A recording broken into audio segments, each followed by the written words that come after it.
Assalamu alaikum, myself Mehdi. Welcome to my another video. Guys, আজকের video করার আসল উদ্দেশ্য হচ্ছে আর মাত্র একদিন পর আমাদের পবিত্র ঈদুল আজহা।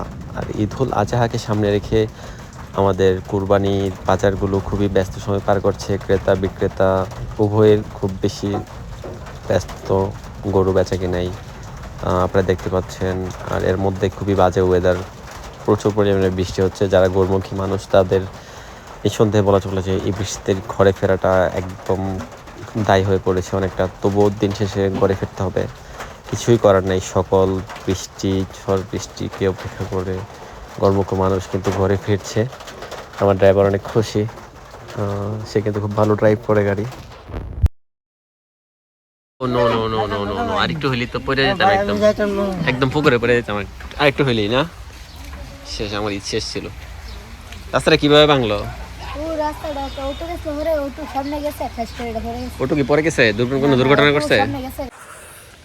আজকে 26 মে অর্থাৎ 28 মে ঈদুল আজহা। মাঝখানে শুধু আগামীকালের দিনটা আছে।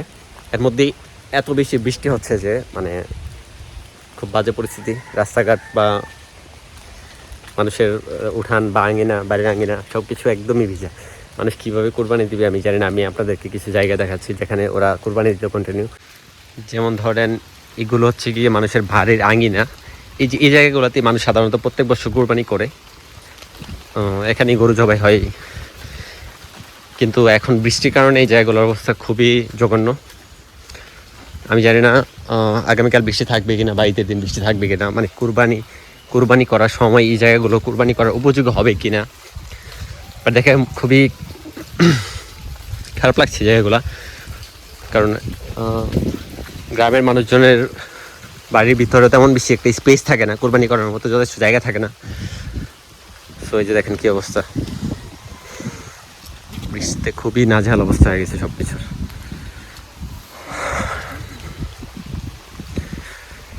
প্রতি বছর কোরবানিদের সময় অবশ্যই বৃষ্টি হয়, এটা স্বাভাবিক বিষয়, অস্বাভাবিক কিছু না। আমি সেই অনেক দিন আগে থেকে দেখে আসতেছি।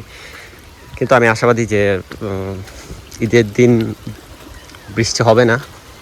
বাকির ওপরওয়ালা জানে। এই যে এখানে কিন্তু প্রচুর পরিমাণে কোরবানি হতো আগে, মানে এখানে এই আশেপাশে যতগুলো বাড়ি আছে সবগুলো বাড়ির পশু একসাথে এনে তারপর সেখানে কোরবানি করতো। দেখেন এই যেগুলো কি অবস্থা হয়েছে, কোরবানি করা একদম অনুপযোগী হয়ে গেছে।